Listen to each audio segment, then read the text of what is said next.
You go through the hiring process, the interview process, and you identify the absolute perfect person to join your organization.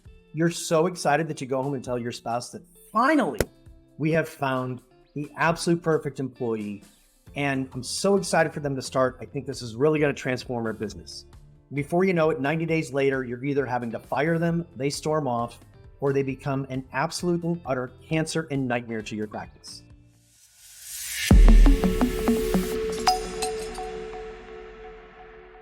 Never forget this as long as I live.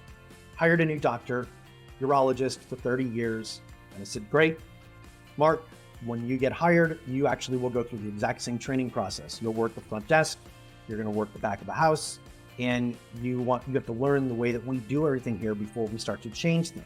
And he goes, yeah, but I'm a doctor, I shouldn't have to work the front desk. And if you wanna work with us, that's the deal. You have to master the front desk, and you can't move forward until LaToya, who was the front desk person at that time, gives you the okay and you pass the test. So at the end of the first day, you're supposed to spend 5 days. At the end of the first day, he comes into my office, closes the door, sits down. I go, what's up? He goes, I will never complain about the front desk ever again. He goes, please do not make me work another 4 days. He goes, I will do anything to make sure that I don't have to work another 4 days at the front desk. He goes, I promise I'll never complain about them. I will always give them respect. I'll always treat them with the utmost respect. And I laughed and I said, you got it. I knew that was going to be the case. The point in this is that no one should be beneath about learning how to run the entire organization. Hey, I'm Matthew Galogli, and I'm a maverick. Well, what is a maverick? A maverick goes against the grain. We find our own way. And if you're sick and tired of being pushed around by the insurance companies, come join us. We'll show you the way out. And you'll love medicine again.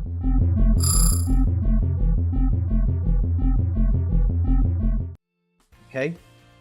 Then you have to master the back of the house, and then you have to master all the components. Okay, so for us, it was front of the house, back of the house, and how we sold the patient or how we converted the patient into treatment. Everyone, including my doctors, had to master that. They had to learn how to do it. They had to get certified in it so that we were consistent across the board. That way, I never have to worry about somebody shadowing and learning Judy's way of doing it versus the organization's way. I'll leave you with this. You have to make sure that there is one way that everything is done in your practice. And it has to be the practice's way, not the front desk way, not Frank's way, not Judy's way. There is one way, and it's the organization's way. And people have to master that before they want to start making changes. They don't just come in and start making wholesale changes, but they have to master the organizational way before they start making changes and recommendations to improve. So that's how you do it.